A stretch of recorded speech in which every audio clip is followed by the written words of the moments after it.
Governing vessel 20 is located on the top of your head. To find governing vessel 20, start at the tips of your ears, like this, and then bring your fingers together on the top of your head. Push in to find a point that is sensitive, sore, tender, or painful. That is governing vessel 20.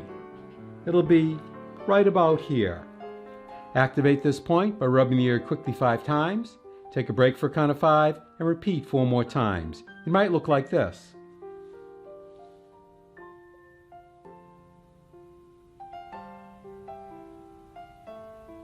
Or if you have a Tei Shin, it might look like this.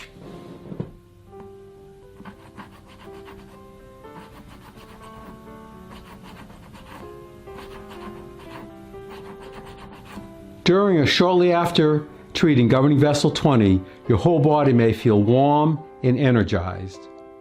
Repeated treatments deepen the effect.